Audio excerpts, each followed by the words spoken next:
história da Igreja. O crescimento da Reforma. A Chama Flamejante, parte 5. Uma distribuição BV Filmes. Versão brasileira, Dublamix Rio.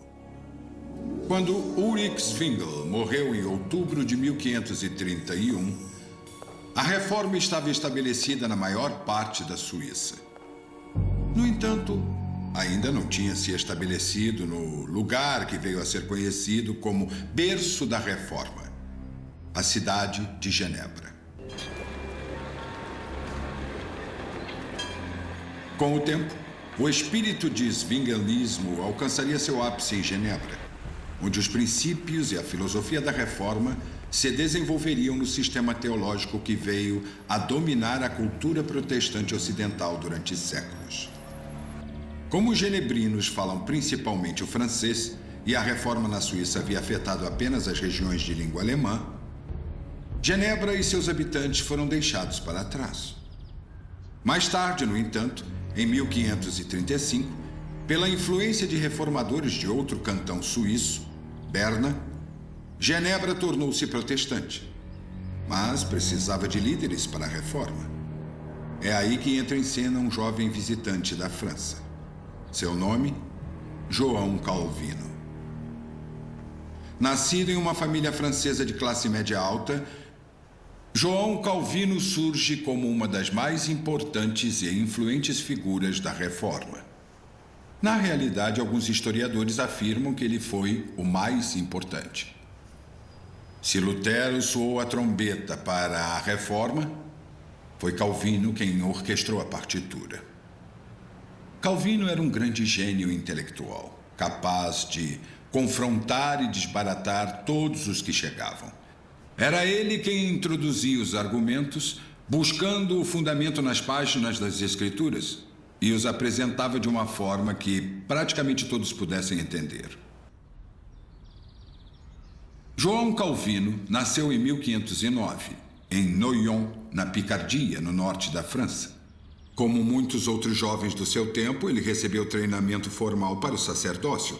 No entanto, como seu pai se afastara do clero local, ele mudou da teologia para o direito. Os estudos de Calvino o levaram a Paris, um lugar que borbulhava com debates e discussões sobre a reforma. Ao juntar-se a outras mentes jovens e brilhantes de sua geração, ele desenvolveu uma apreciação pelos movimentos humanistas e reformadores e sofreu a influência das obras de Lutero. Ele também começou a estudar a Bíblia grega. Em todo esse tempo, Calvino, embora estivesse obviamente interessado no Evangelho e se identificasse com o Evangelho e estudasse as Escrituras e até ensinasse as Escrituras, a dúvida se ele era ou não realmente convertido. E acredita-se que 3 fatores em especial influenciaram a conversão de João Calvino. O primeiro foi o seu estudo das Escrituras, naturalmente, porque um homem não pode nascer de novo a não ser através da semente eterna, a palavra de Deus. Mas, além disso, ele se encontrava com pessoas que eram convertidas, de fato, e em conversas, em debates e discussões, ele se viu cada vez mais sob a influência destas testemunhas de Cristo. Entretanto, houve um terceiro fator mais importante e brutal que influenciou Calvino no caminho que iria tomar. Paris estava numa atmosfera de inquietação a respeito da nova religião que chegava da Alemanha. E, seguindo o padrão encontrado em outros lugares, havia um clamor pela reforma na igreja. Entretanto, o efeito dessas exigências foi despertar na França uma onda de sentimento antiprotestantismo e perseguição. Sem dúvida, Calvino teria testemunhado as consequências da perseguição. E eu tenho certeza, ele viu muitos servos de Cristo morrerem nas mãos de homens do mal. Como consequência disto e de seus estudos bíblicos, Calvino experimentou o que é descrito como uma conversão protestante. Foi por volta de 1526. Deus, ele escreveu, finalmente mudou meu caminho para outra direção pela providência secreta. Ele quis dizer a força de sua providência. E a partir dali ele começa a tomar uma posição bem mais pública quanto ao Evangelho. Ele havia sido um observador, era um indivíduo reservado por natureza, eu não tenho dúvida alguma, um indivíduo sério e reflexivo. Mas agora ele começava a assumir uma posição muito mais pública e isso atraiu a atenção para ele, a atenção dos perseguidores. Calvino agora estava incluído entre os transgressores. E não demorou até que ele fosse chamado para responder por suas opiniões.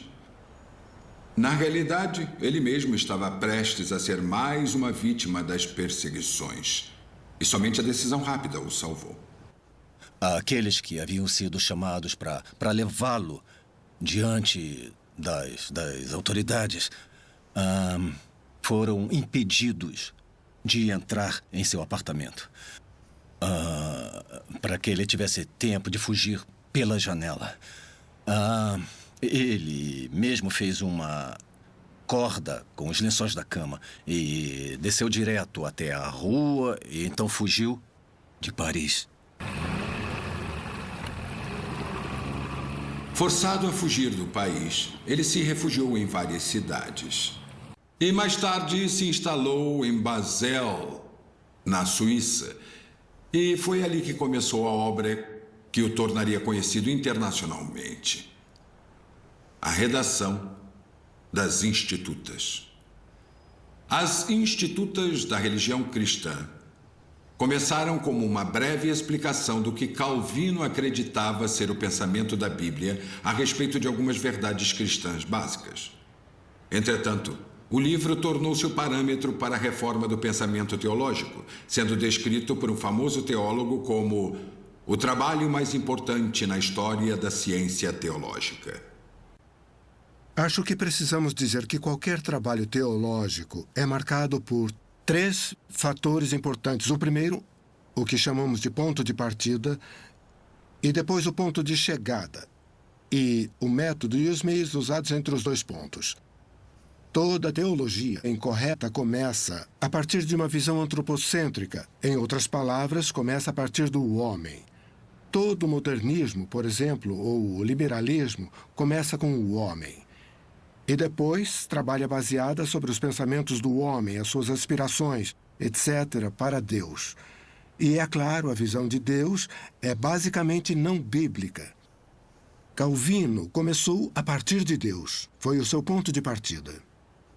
Seu objetivo final era a glória de Deus. Todas as coisas existem e foram criadas para a glória de Deus. O método de Calvino era buscar nas Escrituras, assimilar uma grande porção de conhecimento bíblico e depois registrar os resultados daquele estudo de maneira clara e sistemática. E até os dias de hoje, encontramos nas Institutas de Calvino algo que poucos livros de teologia oferecem, que é uma intimidade e um verdadeiro cutucão no coração, eu poderia dizer. Calvino ainda fala ao coração. Outros escritos teológicos tendem a ser frios, clínicos e científicos. Calvino ainda fala ao coração. Ele se dispõe principalmente a expor as Escrituras. Calvino tornou o estudo bíblico algo sistemático e metódico. Mas não era apenas um exercício acadêmico. Ele tinha uma motivação maior e pessoas mais humildes em mente. Em primeiro lugar, como refugiado da França, ele quis escrever algo que encorajasse os cristãos franceses que sofriam grandes perseguições, muitos deles cruelmente mortos por sua fé. Em segundo lugar, ele queria mostrar os ataques da Igreja Católica Romana e de seus vários sacerdotes, etc., que espalhavam toda a sorte de calúnias contra os protestantes e que os alarmavam. E seu terceiro objetivo era garantir ao rei da França que ele não tinha súditos mais leais do que os protestantes franceses. Toda a premissa do livro, a razão de ser um maravilhoso livro para o estudo, é que ele diz que todo o nosso conhecimento se resume em duas coisas: o conhecimento de Deus e o conhecimento de si mesmo. Mas qual vem primeiro? E sua premissa era que fomos feitos à imagem de Deus. Portanto, se conhecemos a Deus, teremos o princípio de todo conhecimento e veremos a nós mesmos como deveríamos nos ver. Mas como podemos conhecer a Deus? Tomás de Aquino já havia lutado com essa questão e direcionou seus leitores à revelação de Deus na criação e na natureza. Mas Calvino teve uma abordagem diferente. Conhecemos a Deus não por qualquer sistema natural de lógica, não por nossa intuição ou investigação, mesmo na natureza. Embora Deus se revele na natureza e podemos ver com os nossos olhos, nós conhecemos a Deus pela revelação que Ele nos dá em Sua palavra. Tudo o que podemos dizer sobre Deus é o que Ele disse sobre si mesmo. Todo o resto é especulação. Então, seguindo essa linha, Ele fundamentou toda a sua teologia nas Escrituras. Mas Ele fez o que mencionei antes. Ele trouxe intimidade, proximidade e aplicação ética. E, ao dar o que Deus havia dito sobre si mesmo, Ele se afastou completamente das noções, dos propósitos dos homens e nos deu a revelação de Deus. O resultado é o livro que ainda chamamos de As Institutas. Não há nada igual. Quase todo o corpo teológico protestante tem sido uma exposição certamente no campo da reforma, uma exposição das Institutas de Calvino. Frequentemente, Calvino é acusado de ser frio e calculista, com uma visão pré-concebida de Deus, da predestinação, e é acusado de tecer essas ideias em sua teologia. Ele acreditava de fato na soberania de Deus. Por outro lado, ele acreditava na responsabilidade moral do homem, responsabilidade que chamaríamos de livre-arbítrio. E isto precisa ser compreendido no sentido teológico, que o homem age espontaneamente, ele age conforme a disposição de sua própria vontade, e ele não é forçado a agir contra a sua vontade. Calvino lança todas as noções de fatalismo, esse tipo de coisa, mas ao acreditar na soberania de Deus e no livre-arbítrio, responsável do homem de agir espontaneamente, Calvino apresenta os dois lados e não tenta reconciliar o que a Bíblia não tenta reconciliar. Em outras palavras, ele não tentou colocar a si mesmo no lugar de Deus. Ele simplesmente afirma: isto é o que Deus diz, e é o que eu acredito. E Calvino certamente era visto, mesmo por pessoas como o próprio Armínio, ele era visto como um homem que acreditava o que Deus dizia sobre si mesmo. Na realidade, dizem que Armínio afirmou que, ao lado das Escrituras, ele colocava os escritos de João Calvino acima de todos os outros textos. A submissão às Escrituras está presente em todas as Institutas, e eu creio que é o que faz das Institutas, até hoje, um clássico duradouro. Depois da publicação das Institutas, Calvino tinha a intenção de dedicar o resto de sua vida ao aprofundamento dos estudos. No entanto, em 1536, uma noite passada em Genebra mudou toda a sua vida. Em 1536, ele chegou a Genebra sem qualquer outra intenção além de passar somente uma noite na cidade. Mas ele foi convencido a ficar pelo reformador daquela cidade, Farel. Depois de muita pressão por parte de Farel, na realidade, ele teve que recorrer aos profetas do Antigo Testamento em profecias a respeito do julgamento divino sobre Calvino se ele não aproveitasse essa oportunidade de servir a Deus naquela cidade. Bom, ele aceitou aquele chamado. E quase imediatamente enfrentou dificuldades com os pensadores mais liberais, os libertinos. O que resultou na sua expulsão da cidade, na companhia de Farel. Portanto, ele não demorou muito para mexer no ninho de vespas. Calvino, então, foi banido de Genebra e teve que se mudar para Estrasburgo, onde se tornou pastor em uma igreja e, de certa forma, se estabeleceu. No entanto, lá em Genebra, a atmosfera espiritual estava mudando. Os líderes dos libertinos que se opuseram tanto a Calvino haviam sido afastados do poder. E Calvino foi convidado a retornar a Genebra. E foi o que ele fez.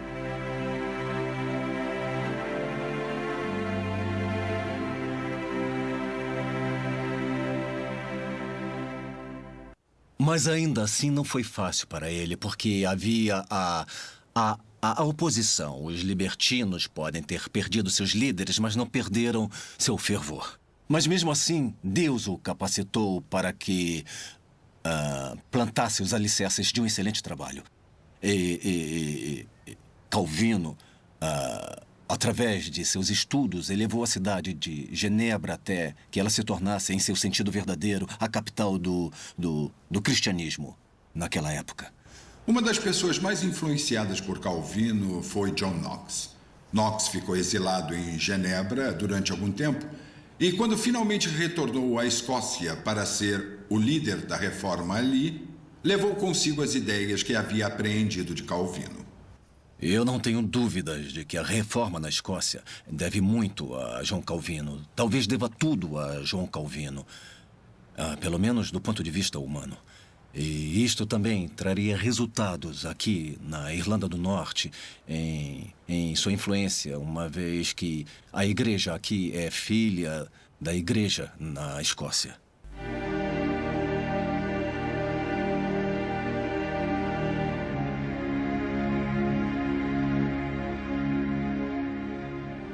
Um dos acontecimentos mais controversos da vida de Calvino e aquele para o qual seus críticos apontam avidamente foi o julgamento e a execução no fogo de Servetus em 1554. Temos que ter muitas coisas em mente. O protestantismo universal, hoje, diria que foi errado. Michael Servetus era um espanhol que, enquanto estudava direito na Universidade de Toulouse, começou a ler a Bíblia. Ele ficou surpreso com a falta de evidência explícita para a doutrina da Trindade e decidiu publicar um livro a respeito, que tolamente ele intitulou de Sobre os Erros da Trindade. Isso lhe trouxe uma reputação ruim. Não apenas com os reformadores, mas com a Igreja Católica, que ele já havia criticado por suas riquezas, sua adoração ao Papa e ao seu sacerdócio mundano. Então Servetus precisou se esconder e precisou mudar seu nome para Villeneuve. Conseguiu um emprego de publicação como editor. E entre os livros que teve que editar estavam os livros de medicina. Este assunto o interessou tanto que ele retornou a Paris em 1536 para estudar medicina por 2 anos. Em Paris, ele começou a misturar medicina e astrologia. Isso lhe trouxe problemas, tanto com as autoridades da universidade, quanto com a Inquisição Católica. Ele foi traído e preso. Conseguiu fugir, mas a caminho de Genebra, ele foi reconhecido e preso novamente, desta vez por protestantes. Embora fosse impossível provar que Servetus e suas ideias representassem perigo para a ordem pública, ele fez algumas declarações perturbadoras sobre a doutrina da Trindade. Consequentemente, após receber o conselho de igrejas em outras 4 cidades suíças, o Concílio de Genebra o condenou a morrer queimado. Mas ele não foi condenado por ser um romanista. Na realidade, os romanistas eram condenados à morte por suas ideias, bem antes que ele entrasse em conflito com João Calvino e as autoridades de Genebra. Ele não foi condenado por ser romanista, ele foi condenado à morte por causa das ideias que ele expôs e pela desordem, a desordem civil que as suas ideias provocariam. Bom, pelo menos esse era o ponto de vista das autoridades em Genebra. Calvino concordou com o julgamento de Servetus, mas não com o método de execução. Então ele interveio. Calvino intercedeu de fato, não para que ele se livrasse da pena de morte, porque era universalmente aceito na época que as suas palavras, o seu crime, a sua vida e seus pontos de vista eram dignos da pena de morte.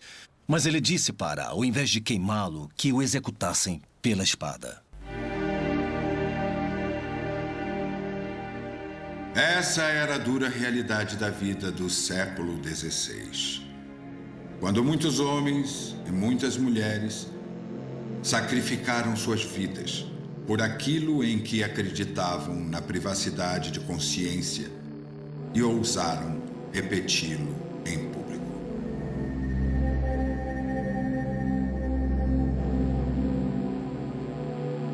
Com a influência de Calvino, Genebra tornou-se uma cidade temente a Deus e cumpridora das leis.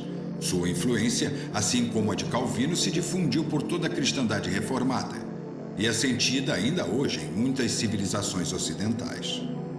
Calvino também promoveu o ensino de artes e ciências, estimulou o comércio e os negócios e se colocou firmemente a favor da separação entre a Igreja e o Estado. Muitas de suas ideias tiveram implicações sociais profundas, em especial que a economia e o trabalho duro são expressões de virtude moral. Consequentemente, o calvinismo foi um fator importante para a queda do feudalismo e para o estabelecimento do capitalismo. Devastado pela enfermidade e esgotado pelo fardo de suas obras, João Calvino morreu em 1564.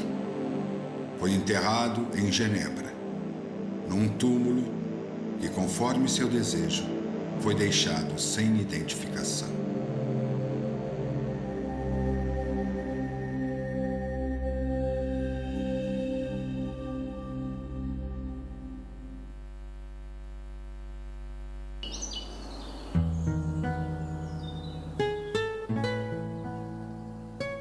Os Huguenotes.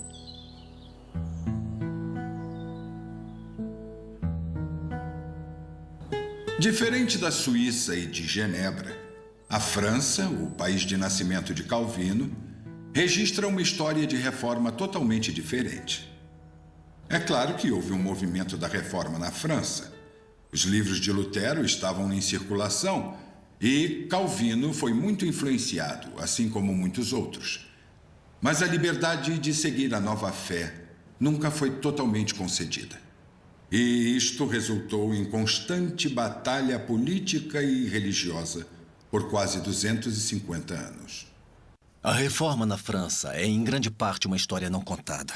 Minha opinião é que, pelo fato do Evangelho ter sido rejeitado pela grande maioria do povo da França e por não ter triunfado, como aconteceu na Alemanha, na Inglaterra e na Escócia, os registros do sofrimento das pessoas e do heroísmo dessas pessoas foram perdidos. Tudo teria sido registrado se o Evangelho tivesse triunfado na França.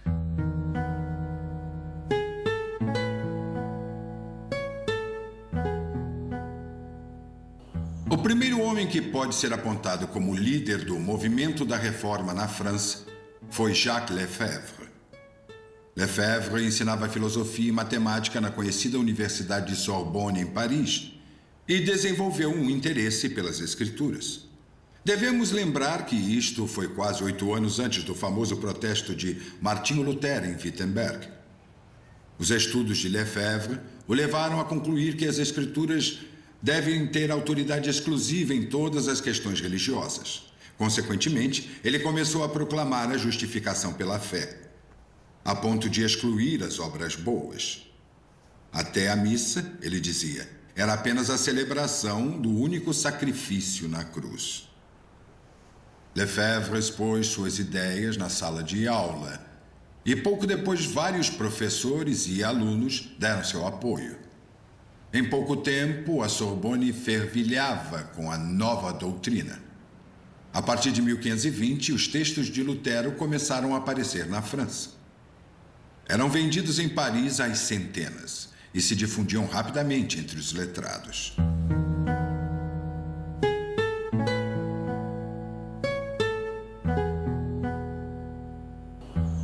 Em outros lugares por todo o país, congregações se formavam com os que seguiam a fé reformada, e com números bastante significativos. Na metade do século XVI, o núncio francês escreveu a Roma relatando que mais da metade do reino estava influenciada pela Reforma. Embora isso fosse certamente um exagero, um censo conduzido na época revelou que havia mais de 2.000 congregações protestantes na França, num total de 1,5 milhão de membros. Eram as pessoas que viriam a ser conhecidas como os huguenotes e que enfrentariam as mais duras provas na história. A história dos huguenotes é literalmente parecida com o tempo na Áustria. O sol brilhava num minuto e no seguinte começava uma tempestade. Eles não estavam apenas na França. Também encontramos huguenotes de língua francesa na Suíça, nos Países Baixos, e todos vieram a existir porque a Bíblia foi traduzida nas línguas europeias, incluindo o francês, e o Espírito de Deus trouxe um grande número de pessoas através da verdade. Não se sabe bem a origem da palavra huguenote, mas acredita-se que tenha vindo da Alemanha e pode significar irmão ou confederado. Originalmente pode até ter sido um termo de desprezo, como aconteceu com metodista ou até cristão. Pouco a pouco, os seguidores da religião reformada uniram as forças e logo começaram a se infiltrar entre a nobreza. Quando a rainha de Navarra se declarou calvinista e se uniu a eles, os huguenotes tornaram-se o alvo daqueles com objetivos políticos. Alguns homens que reivindicavam o trono francês pensaram que a união com os huguenotes poderia servir para garantir seu objetivo. Outros, naturalmente, tinham outras ideias.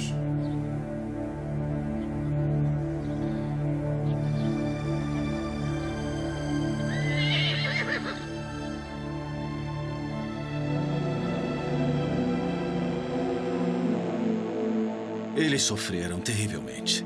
Em 1545, calcula-se que mais de 100.000 protestantes franceses haviam sido assassinados ou enviados como escravos nas galés francesas. E pode-se dizer que o sofrimento dos que foram martirizados é mais ameno do que os que foram enviados para as galés. Porque o sofrimento dos pobres escravos nas galés francesas vai além de qualquer descrição.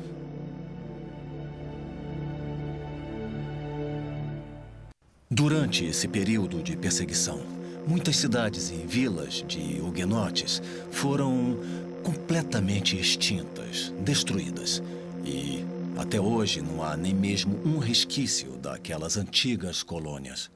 Os anos de luta política e religiosa continuaram.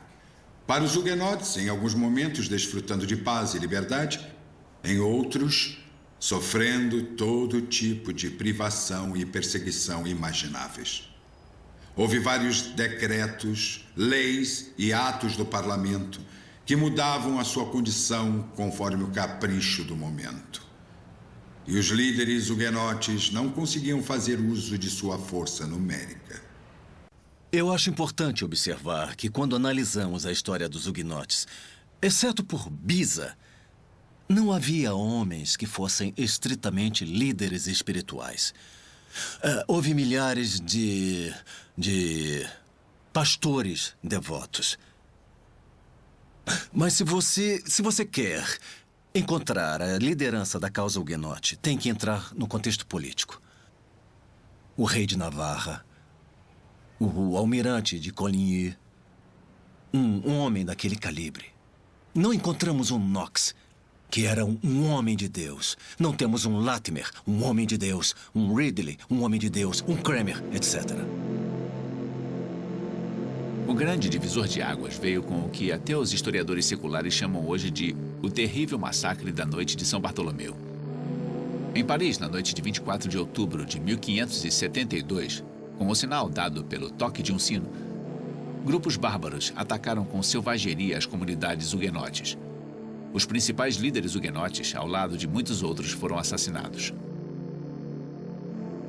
O massacre começou com a tentativa de assassinato do líder dos huguenotes, Coligny.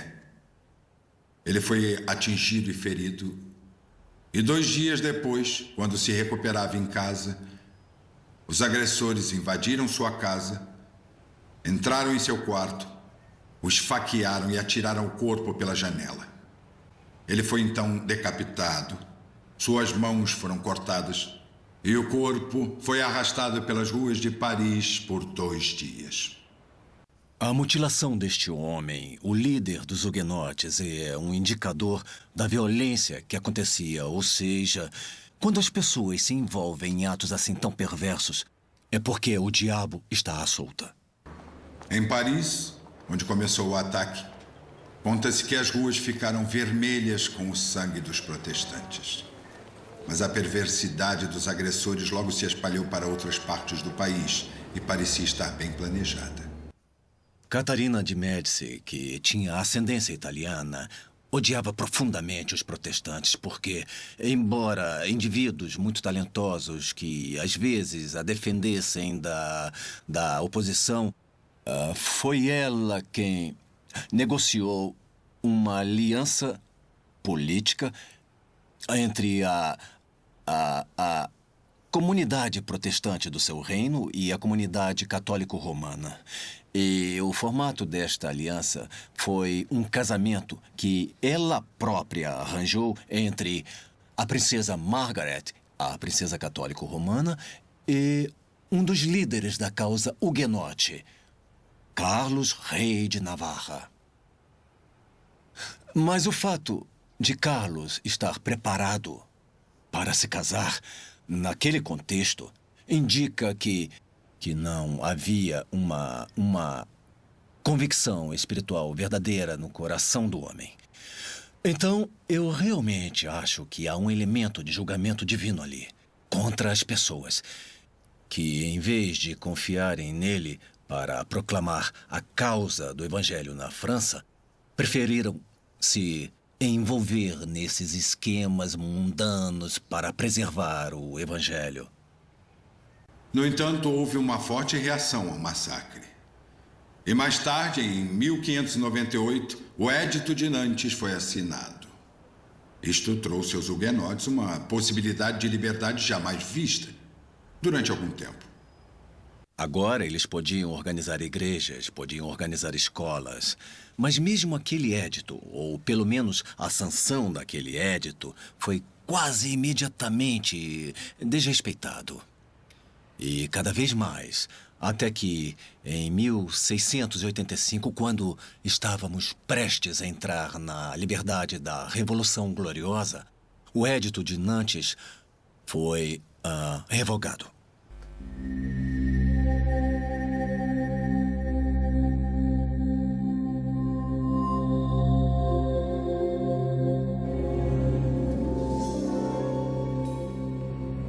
Foi no belo e luxuoso palácio de Fontainebleau que Luís XIV assinou a revogação do Edito de Nantes. No esplendor de um local tão agradável, foi selado um futuro terrível e desastroso para os huguenotes.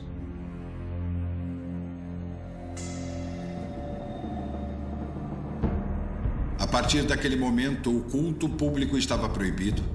Os protestantes não tinham permissão de se reunir nem mesmo nas residências. Foram proibidos de instruir seus filhos em sua fé. Seus filhos teriam que ser batizados por sacerdotes e enviados a escolas católicas. E as igrejas huguenotes foram demolidas.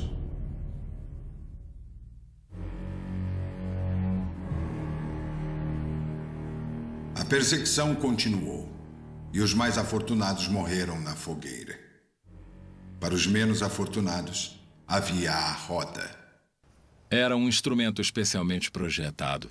Um pedaço de madeira formando um X em que o homem ficava estendido. O homem seria acorrentado ou amarrado a este equipamento que girava em seu próprio eixo, e soldados com porretes pesados batiam no corpo até que fosse destruído. A quantidade de métodos de punição e descarte de pessoas é incontável. Mas nem todos eram descartados. Muitos, fisicamente fortes e saudáveis, foram enviados para a morte em vida, como escravos nas galés. Eles eram colocados em navios que a Marinha Francesa usava no Mediterrâneo.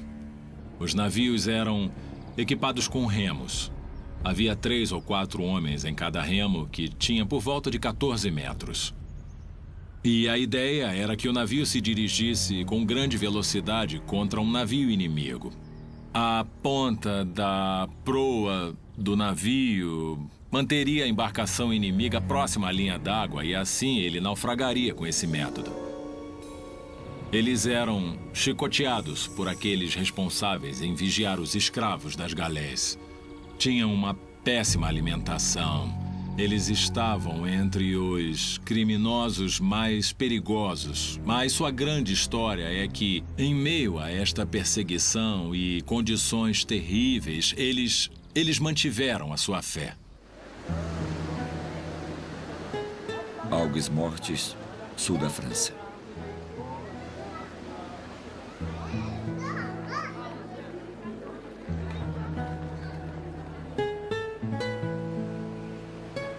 Torre de Constança, onde muitos huguenotes foram presos. A grande heroína da Torre de Constança foi Mary Durand. Ela ficou presa por 38 anos naquela torre. Havia muitas outras mulheres huguenotes presas na torre com ela. Mas Mary foi a heroína de todas essas prisioneiras, porque era ela quem não as deixava perder o ânimo. Ela tinha memorizado muitas passagens das Escrituras que repetia às outras prisioneiras numa tentativa de encorajá-las nas coisas de Deus e a resistir à tentação de renunciar à sua fé. Na realidade, ela gravou a palavra resistir nas pedras da prisão e isto ainda pode ser visto hoje. Mais tarde, Mary pôde sair da prisão. No entanto, quando ela voltou à sua casa, descobriu que a casa estava em péssimo estado de conservação e que todas as árvores frutíferas que cercavam a casa haviam sido cortadas. Portanto, Mary enfrentou muitas dificuldades e lutas ao buscar servir ao Senhor. Com tal privação e perseguição e luta constante, não é surpresa que milhares de huguenotes sentiam que sua única opção seria fugir do país. E até isto era difícil. Na realidade, era um crime, punido com escravidão perpétua nas galés se você fosse apanhado emigrando. Mas mesmo assim, as pessoas perceberam que precisariam arriscar suas vidas para que pudessem preservar a liberdade espiritual para si mesmos e para suas famílias. Os huguenotes perceberam que não teriam permissão de praticar a sua fé e, no entanto, não tinham permissão de deixar o país. Então, com frequência, eles tinham de partir disfarçados ou através de estradas afastadas. A França não percebeu, mas seus melhores cidadãos estavam partindo naquele momento. E, literalmente, milhares deixaram o país. Muitos pescadores, por exemplo, iam para o mar para a sua pesca, ou pelo menos assim pensavam as autoridades, mas, na realidade, eles velejavam para a Inglaterra e se instalavam na costa sul da Inglaterra. Os huguenotes, em sua maioria, eram pessoas de classe média, artesãos, comerciantes, e a qualquer país para onde fossem, Suíça, Alemanha ou o Reino Unido, muitos foram para o continente norte-americano, outros para a África do Sul, aonde quer que fossem. Eles provaram ser uma grande bênção para o país. Na realidade, eles introduziram muitos ofícios e profissões nos diversos países para onde foram.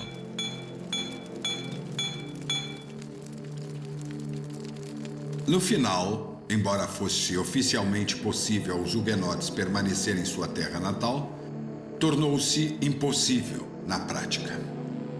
Eles corriam o risco de sofrer restrições no seu ofício ou profissão, de perder suas terras e de ter suas propriedades confiscadas. Então, eles partiram em grupo. Para a Irlanda, eles levaram o comércio do linho. Para a Bélgica e para a Inglaterra, a manufatura de renda e outros ofícios. E, devido à necessidade, uma coisa ou outra que todos nós viemos a conhecer.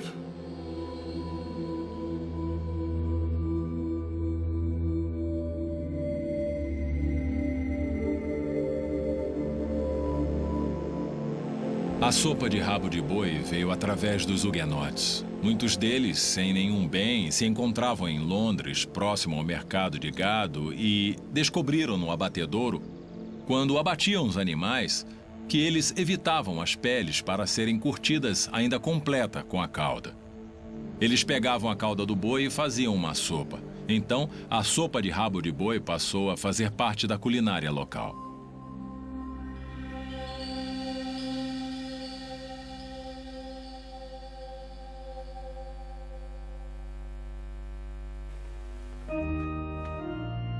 Os Mártires de Oxford.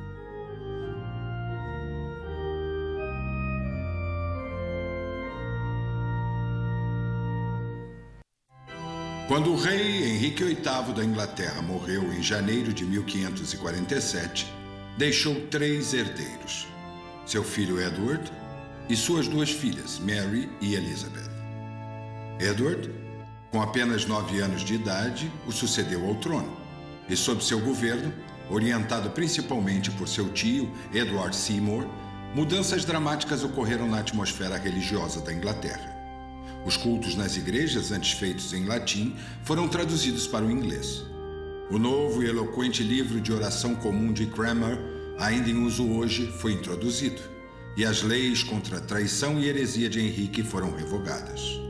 Como resultado, a Inglaterra tornou-se um lugar mais tolerável, tanto para protestantes quanto para católicos. Mas o reinado de Edward durou apenas 7 anos. Ele morreu de tuberculose aos 16 anos. E sua irmã Mary tornou-se rainha. A atmosfera religiosa e política mudou subitamente como um dia de primavera. Mary era uma católica romana devota e estava determinada a levar a Inglaterra de volta à submissão papal. Ela poderia ter conseguido, se fosse um pouco mais diplomática. Mas, como dizem hoje, Mary não usava a diplomacia. Ela era obstinada, voluntariosa e desprezava bons conselhos. Mary era filha da primeira esposa do rei, Catarina de Aragão, que obviamente era espanhola. Mary estava determinada a se casar com o herdeiro ao trono da Espanha, Felipe II. Isto despertou a oposição de todos os cantos da Inglaterra. Em primeiro lugar, os ingleses não gostavam de estrangeiros, especialmente espanhóis. Em segundo lugar, a Inglaterra temia tornar-se apenas uma província do Império Espanhol. Apesar de tudo isso, Mary estava decidida e seguiu adiante com o casamento. O primeiro ato de Mary como rainha foi revogar a legislação protestante de seu falecido irmão Edward. Isto levou a Inglaterra a um período de severa perseguição religiosa. Pode-se dizer que a perseguição veio mais de uma busca por pureza de fé do que de um desejo de vingança.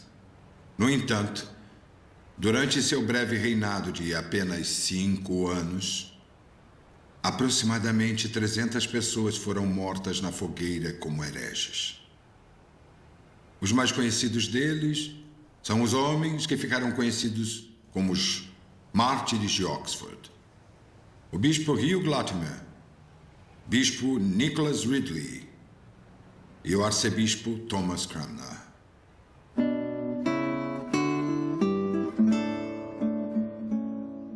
O homem que se tornou o bispo Hugh Latimer veio de Leicestershire e nasceu por volta de 1485.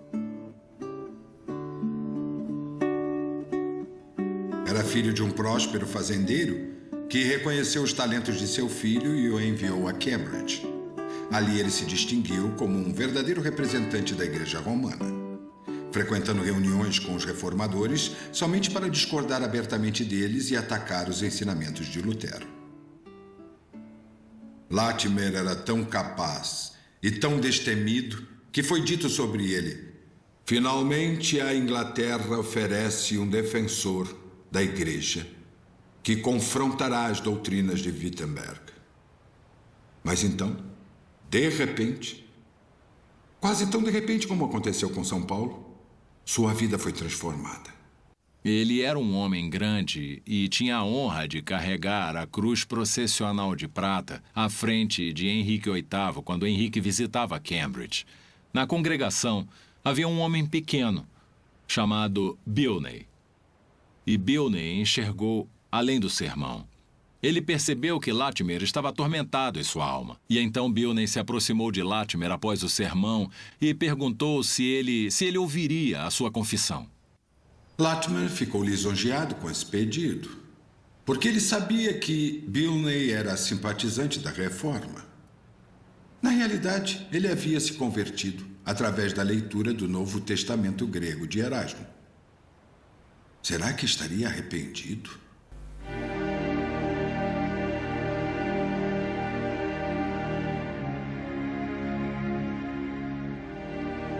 Mas em vez de relacionar todos os seus pecados e pedir absolvição, Bilney deu seu testemunho de como sua alma estava aflita e como, através da leitura das Escrituras, ele havia conhecido o Senhor Jesus Cristo. E isto fez com que Latimer considerasse sua própria condição, e no tempo oportuno ele se converteu. Imediatamente, Latimer se tornou um forte defensor da Reforma, assim como havia feito com a Igreja. Com a mesma ousadia e franqueza que havia usado contra os luteranos, ele agora atacava as doutrinas de Roma. Elevado ao cargo de bispo, ele foi chamado por Henrique VIII para pregar à sua corte. Lembre-se que Henrique havia se casado e divorciado mais de uma vez. Latimer, em linguagem muito clara, denunciou o rei como João Batista havia denunciado Herodes. Incisivamente, referindo-se à esposa atual de Henrique, os despojos do divórcio, ele citou as palavras de João Batista do Evangelho de Mateus e disse a Henrique: não te é lícito possuí-la. Henrique ficou enfurecido e ordenou a Latimer que retornasse no domingo seguinte e retirasse suas denúncias. Latimer voltou, de fato, e, subindo ao púlpito, repetiu o mesmo texto que havia usado. Então, olhando ao redor e ao anfitrião expectante, ele disse: Hugh Latimer, você sabe diante de quem deve falar hoje? Deve falar ao grande e poderoso monarca, o rei Henrique, que tem poder, se assim julgar apropriado, de tirar a sua vida. Cuidado com o que diz. A plateia tinha certeza de que Latimer estava prestes a desmoronar, mas então ele continuou: Latimer, lembre-se também que deves falar diante do Rei dos Reis, que tem poder para lançar a sua alma no inferno. Portanto, cuidado para não desagradá-lo. A multidão ficou em absoluto silêncio enquanto Latimer repetiu o sermão da semana anterior, com ainda mais zelo e fervor. Todos os presentes estavam certos de que Henrique decapitaria um pregador tão ousado. Mas, aparentemente, subjugado pela fidelidade de Latimer, ele simplesmente disse: Deus seja bendito por ter um servo tão sincero. Entretanto, a ousadia de Latimer o levaria no final à morte como mártir.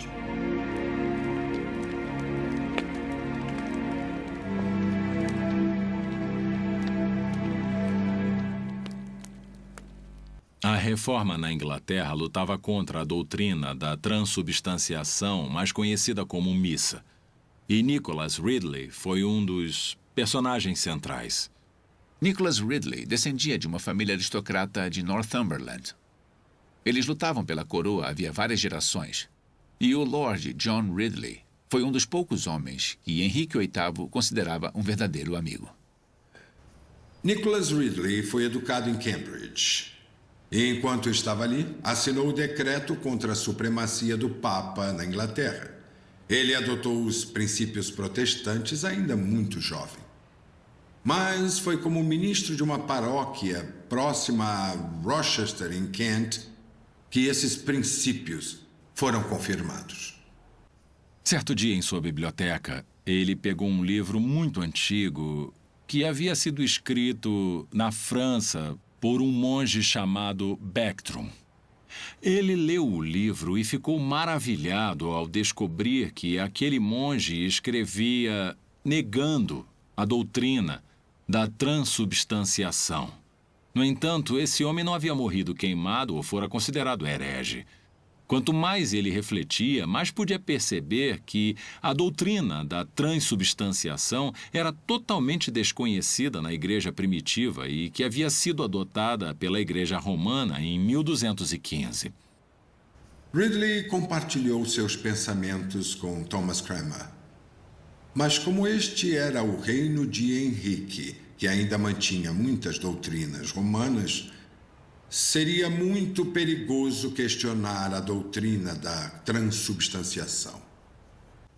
No entanto, quando Edward VI subiu ao trono, eles puderam ensinar e pregar contra a doutrina romana da transubstanciação. E Ridley, provavelmente entre todos os reformadores, demonstrou seu desprezo por essa falsa doutrina se dirigindo ao altar-mor na Catedral St. Paul. E não somente o retirou, como também o quebrou.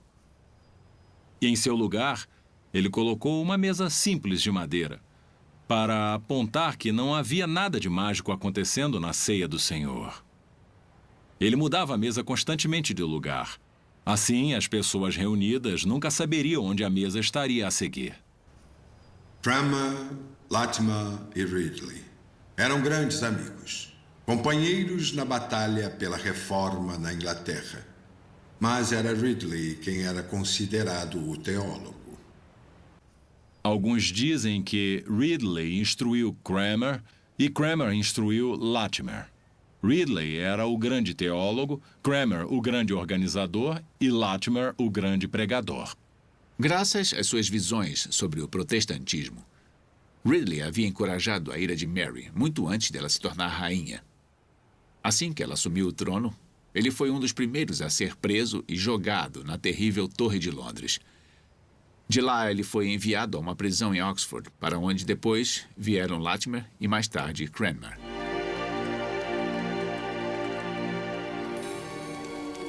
Em meio ao fogo, Latimer virou-se para Ridley e disse: "Console-se, mestre Ridley, e seja homem, pois acendemos uma chama neste dia pela graça de Deus. E creio que ela jamais será apagada na Inglaterra." As últimas e desafiadoras palavras de Latimer atravessaram os séculos e têm sido um encorajamento e um desafio a cristãos de todas as gerações. Ridley sofreu terrivelmente nas chamas. Latimer, por ser idoso, foi rapidamente derrotado pela fumaça e pelas chamas e morreu rapidamente. Mas Ridley sofreu muito. O fogo queimou as suas extremidades, mas não tirou a sua vida. Mais tarde, Ridley foi visto expirando entre as chamas e assim foi para o céu um dos maiores servos do Senhor Jesus Cristo e um dos maiores reformadores do mundo de língua inglesa. Monumento do Mártir, Oxford.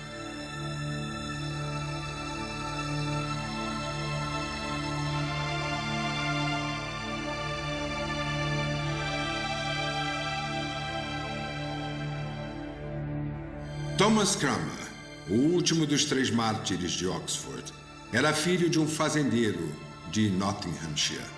Ele nasceu por volta de 1489 e foi educado em Cambridge. embora não estivesse associado a outros reformadores ali, conta-se que em seus momentos devocionais ele orava regularmente pela queda do Papa na Inglaterra. A peste chegou a Cambridge. Cranmer deixou a universidade e assumiu um cargo com uma família proeminente de Essex, como tutor das crianças. Henrique VIII veio caçar na região e alguns membros de sua comitiva se hospedaram na casa onde Cranmer estava. Em suas conversas, o assunto do dia veio à baila. O desejo de Henrique de ter anulado seu casamento com Catarina de Aragão. E Cranmer apresentou a ideia de que não era um assunto sobre o qual o Papa deveria decidir, mas que ele deveria ser submetido aos acadêmicos das universidades. Esta era uma linha totalmente nova de pensamento e a comitiva relatou ao rei Henrique VIII o que Cranmer havia dito.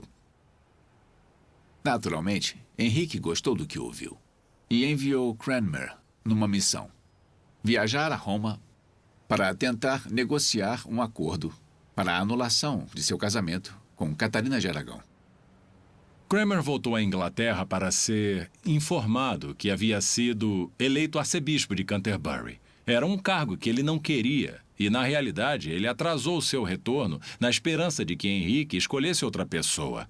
De certa forma, Cranmer era um homem bastante complexo. Por um lado, ele parecia conceder prontamente os divórcios entre o rei Henrique e suas muitas esposas. Mas, por outro lado, ele era um porta-voz dos pobres e não desejava de forma alguma enriquecer. Deus Todo-Poderoso, para quem todos os corações se abrem, a quem todos os desejos se revelam e de quem nenhum segredo se oculta. Uma das contribuições mais importantes de Cranmer ao país, na realidade, às nações de língua inglesa, foi sua reforma do livro de oração comum. Ele ainda está em uso hoje, e cheio da prosa rica, da qual Cranmer era tão conhecedor. Mas talvez a sua mais importante reforma tenha sido a mudança na missa em que os jovens eram iniciados no sacerdócio da igreja na Inglaterra. Antes das reformas de Cranmer, um jovem que entrasse na igreja recebia 2 objetos, um cálice de prata e uma bandeja de prata, indicando que ele era um sacerdote do sacrifício e que seu trabalho mais importante seria ministrar a missa. Depois das reformas de Cranmer, o jovem que iniciava o ministério recebia um objeto, uma cópia da Palavra de Deus, significando que ele era um ministro da Palavra de Deus e não um sacerdote do sacrifício. No entanto, quando o jovem rei Edward VI morreu e Mary assumiu o trono, Cranmer se viu em dificuldades. Mary era uma católica fervorosa e se opunha às reformas de Cranmer. Cranmer estava num verdadeiro dilema. Por 5 vezes, ele escreveu uma carta de submissão ao Papa e às autoridades da Igreja Romana. E 4 vezes, ele a rasgou. Por fim, ele a enviou. Mas isso não trouxe benefício. Cranmer foi levado à execução no centro Oxford em 21 de março de 1556.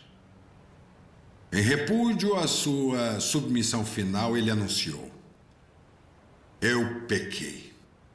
E eu assinei com minha mão o que não acreditava em meu coração. Quando as chamas forem acesas, essa mão será a primeira a queimar." Quando os feixes foram acesos, ele colocou a mão transgressora no fogo e a manteve ali até que estivesse carbonizada.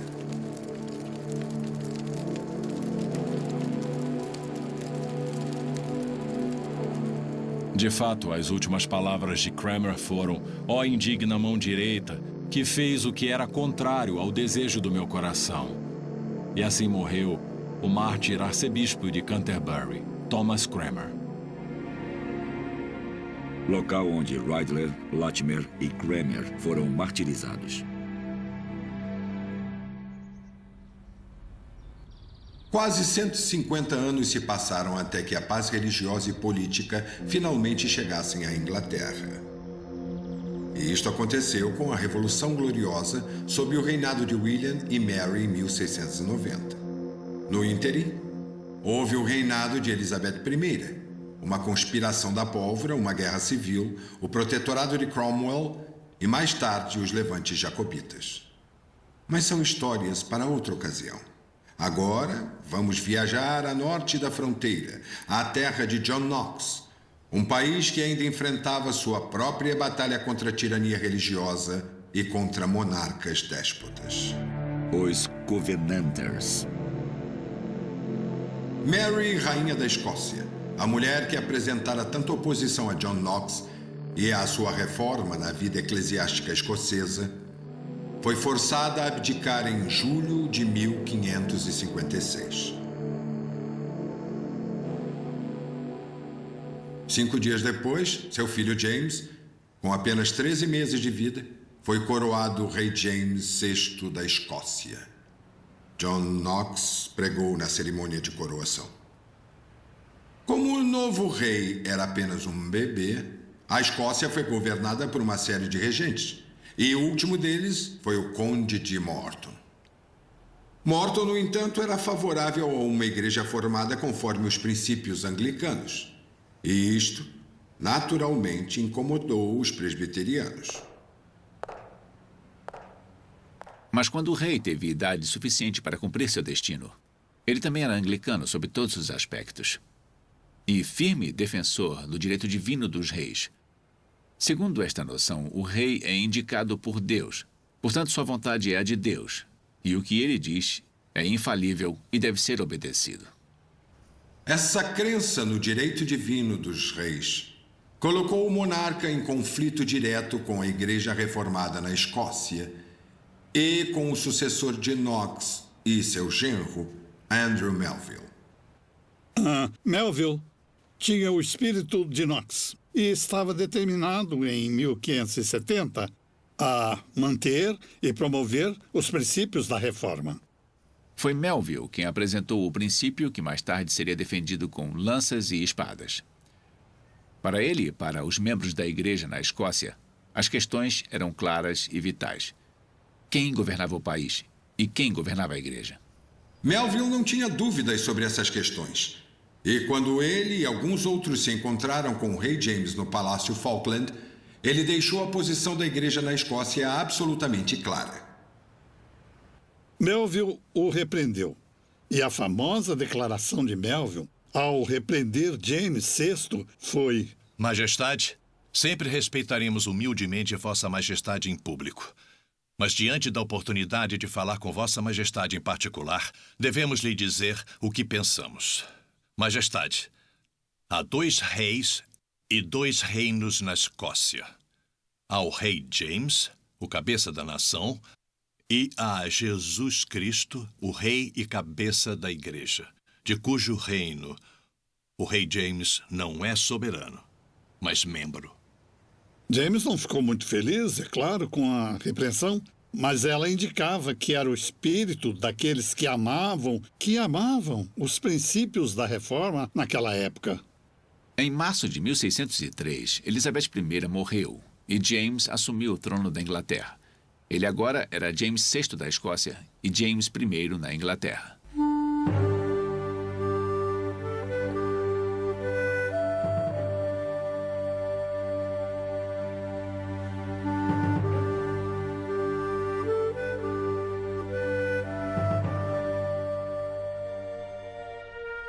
Entretanto, a Inglaterra e a Escócia continuaram 2 nações distintas, com seus próprios parlamentos e cortes, e o mais importante, com suas próprias igrejas. A própria Escócia era praticamente 2 nações.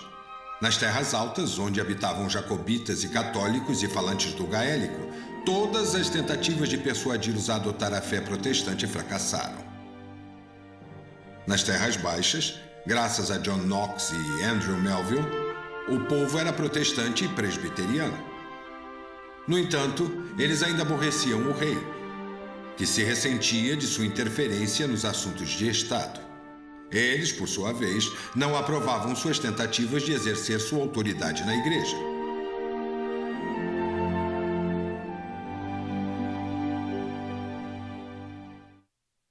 E este, durante quase 100 anos, foi o pomo de discórdia entre a coroa e aqueles que ficaram conhecidos como os Covenanters. Uma das características da reforma na Escócia que não se vê em nenhum outro lugar é a presença dos pactos ou covenants em diversos momentos. Esses pactos surgiram como resultado das crises e das experiências do povo. Quando eles queriam expressar a sua fé, quando eles queriam demonstrar por que motivo acreditavam em algo, eles instituíam um pacto ou uma aliança. Houve 2 pactos principais na Escócia. O Pacto Nacional de 1638, que tinha o propósito de apoiar a religião reformada, e mais tarde houve a Liga e Pactus Solenes, que foi uma tentativa de estabelecer uniformidade no governo da Igreja, segundo os princípios presbiterianos na Inglaterra e na Escócia. Se quisermos saber a origem do nome Covenanter, vamos encontrá-la no Pacto ou Covenante Nacional da Escócia. A história dos pactos na Escócia é longa e tumultuada.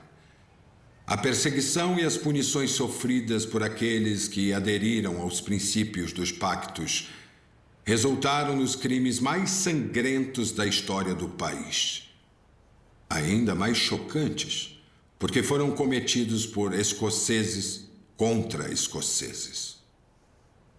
Quando Charles I assumiu o trono, ele estava determinado a continuar o que seu pai havia iniciado e a controlar finalmente os escoceses insubmissos.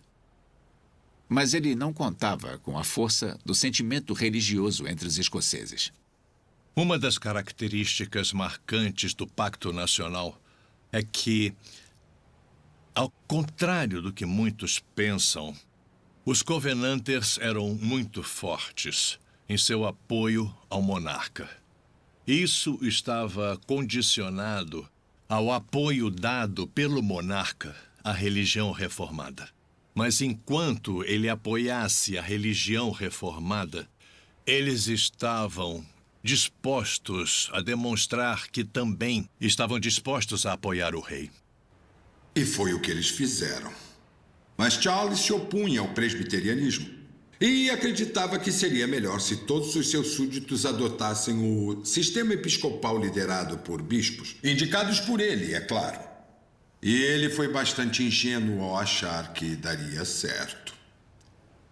Em 1637, por ordem de Charles, um novo livro de culto foi introduzido. Os escoceses ficaram furiosos. Era apenas outra tentativa de anglicizá-los. Uma ofensa ao púlpito. Eles não teriam sucesso. Então eles assumiram uma posição. Primeiro foi Jenny Geddes, em sua famosa reação em Edimburgo, em 1637, quando atirou sua banqueta na cabeça do ministro e disse com raiva: "Como ousa me fazer ouvir uma missa?" Aquilo espalhou um ressentimento pela Escócia contra enganos e qualquer tentativa de colocar de lado os princípios básicos que Knox e Melville haviam ensinado. Todos os esforços para dissuadir o rei fracassaram. Charles defendia o novo livro e declarou todos os protestos não apenas ilegais, mas traiçoeiros. O Pacto Nacional foi o resultado inevitável.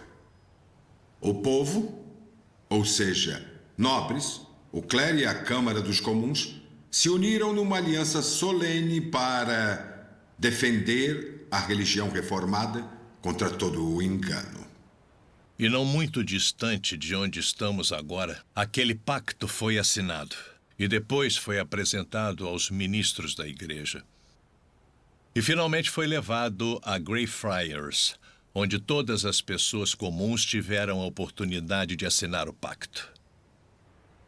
O Pacto Nacional deu certo. Em pouco tempo, o novo livro de culto foi abandonado, a religião episcopal foi abolida e a fé presbiteriana restabelecida. Eles agora eram chamados de Covenanters e entraram em atritos com o rei. Mais uma vez, a pergunta era: quem governa o reino? E houve rumores ao sul da fronteira também.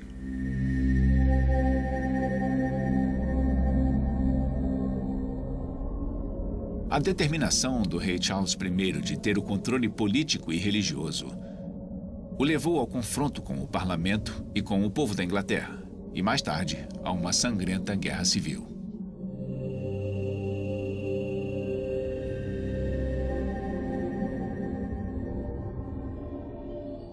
O parlamento estava desesperado por apoio à Escócia e receberam esse apoio na forma de uma liga. Mas os escoceses também agregaram à liga a ideia de um pacto. Então, em 1643, a famosa Liga e Pactos Solenes foram assinados e reivindicaram que os 3 reinos apoiassem a religião reformada e estabelecessem um reino com muita justiça. As forças do parlamento sob Cromwell acabaram vencendo. Mas não sem o derramamento de muito sangue inocente de ambos os lados.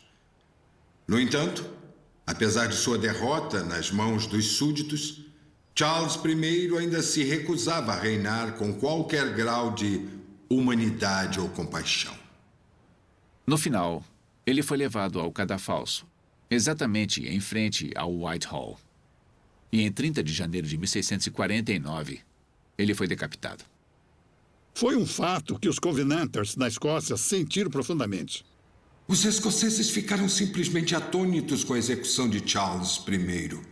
Sim, ele era um rei intolerante. Queria assumir uma posição na igreja que eles não podiam aprovar e tentou introduzir liturgias e orações que eles não podiam e não queriam usar. Mas ele ainda era o rei, o ungido de Deus. E não se pode colocar as mãos no ungido de Deus. Quando Cromwell executou Charles I, o povo escocês ficou aturdido, porque eles haviam jurado aliança ao rei e jurado apoiar sua majestade. Mas aí as coisas seguiram um rumo diferente, quando Charles II veio a assumir o trono. Porque quando Charles II assumiu o trono, uma das obrigações que lhe foram impostas era seguir os princípios que estavam guardados pelo Pacto Nacional da Escócia e pela Liga e Pactos Solenes. E foi sob a condição de que ele aceitasse que ele foi coroado rei da Escócia em Perthshire. Tudo ficou bem durante algum tempo. Na realidade, durante alguns anos. Mas então Charles II decidiu que gostaria de reinar sobre seu povo e, conforme sua própria expressão, livre de qualquer pacto ou coisas do tipo. E ele deu as costas não somente aos próprios pactos, mas também aos seus defensores, aqueles que lhe haviam conferido um voto de fidelidade. E um dos primeiros homens a sofrer desta maneira foi o homem que colocou a coroa na cabeça do rei. Esse homem era o Marquês de Argyll. Na Catedral de St. Giles, em Edimburgo, há uma efígie do Marquês. E logo acima, a inscrição das últimas palavras que ele proferiu, no cadafalso. Eu coloquei a coroa na cabeça do rei, e ele me apressa para uma coroa melhor. E assim, Argyll se tornou o primeiro mártir da causa dos Covenanters.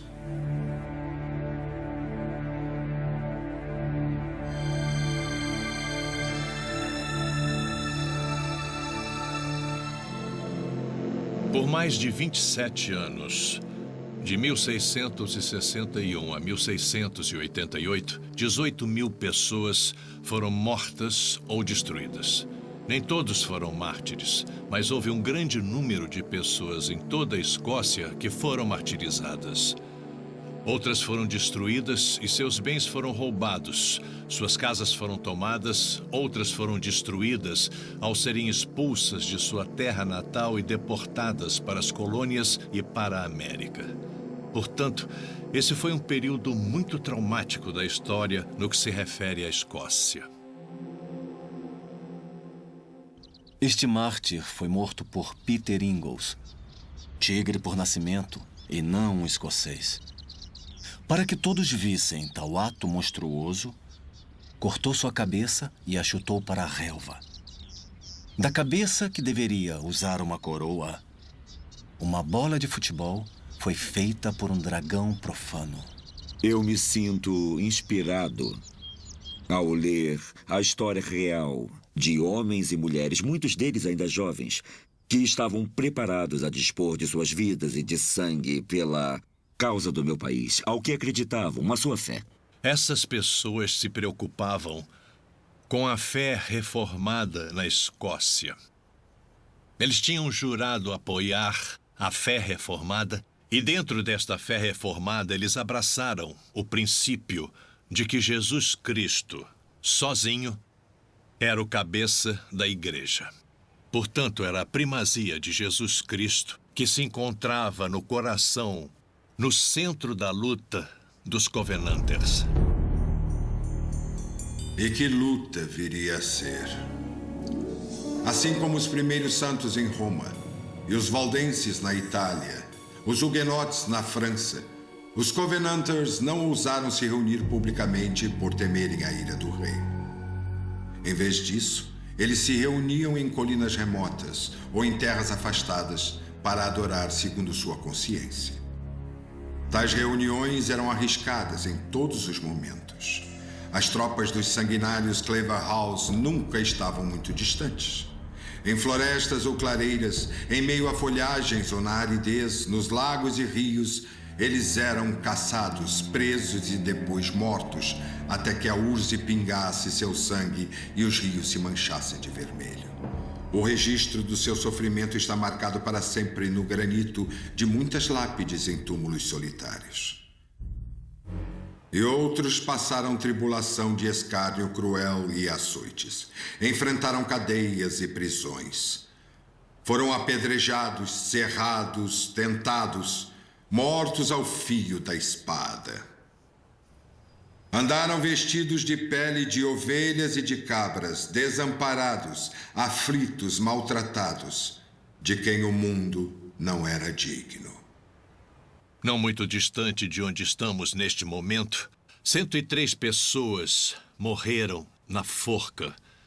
E bem aqui, nesta capela, há uma mesa antiga que era usada para vestir os corpos dos mártires Covenanters, antes que fossem levados e enterrados no cemitério Greyfriars.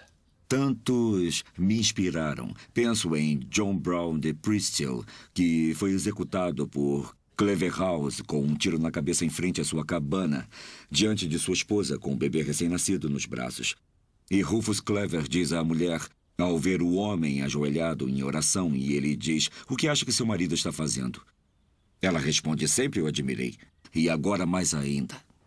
Um deles, por exemplo, Donald Cargill, um homem de mais idade. E ao ser levado para o cadafalso, ele murmurou essas palavras ao subir a escada. Ele disse, suba esses degraus com menos medo e menos perturbação do que jamais subi num púlpito para pregar. E também há casos como o jovem de 16 anos, Jimmy Douglas, aqui em Moffat. Ele não traiu os amigos. Manteve o segredo em seu coração. Para protegê-los, e mais uma vez as tropas ameaçaram matá-lo. Eles o penduraram sobre Devil's Beef Tub, uma ravina muito profunda, e dizem, se não nos contar, nós vamos jogá-lo e vai morrer. E ele diz, podem me jogar se quiserem. Não é tão profundo quanto o inferno. E eles o jogaram. E também houve Margaret Wilson, de 18 anos, e suas irmãs, 4 no total, presas, levadas a julgamento, condenadas, sentenciadas. E aquela jovem de 18 anos foi sentenciada à morte por afogamento. Foi-lhe dada a oportunidade de mudar de ideia, de retratar-se, e ela disse nunca. E ela finalmente foi levada ao mastro, teve as mãos amarradas para trás até morrer afogada. A luta dos Covenanters está repleta de tais relatos de sofrimento e heroísmo. São muitos para que sejam contados aqui. Não temos tempo ou espaço para registrar o valor de Richard Cameron, o Leão dos Pactos, que com seu irmão Michael preparou e colocou uma pequena aldeia a norte de Dumfries a Declaração de Sanquhar, que renegava Charles Stuart e negava o seu direito ao trono da Escócia. 3 semanas depois, em Ayers Moss, Cameron e seus homens enfrentaram os dragões do rei. A vitória estava garantida. Antes da batalha, Richard Cameron orou: Senhor, poupe os que estão verdes e leve os maduros. Antes disto, ele havia profetizado: nosso estandarte derrubará o trono da Grã-Bretanha. E foi o que aconteceu. Apenas 8 anos depois de Sanquhar e Ayers Moss, os Stuart foram expulsos e William e Mary assumiram o trono da Inglaterra. O historiador Carlyle disse bem. Ele escreveu: quantos sinceros e zelosos Cromwells, Knoxes, pobres Covenanters camponeses, lutando, batalhando pela própria vida em lugares lamacentos, têm que se esforçar, sofrer e cair, até que uma bela revolução possa vir sobre eles em sapatos de fivelas e meias de seda. Ele poderia ter dito: não se trata apenas da Escócia ou da Inglaterra, mas de qualquer lugar onde homens e mulheres sintam devoção pela chama flamejante.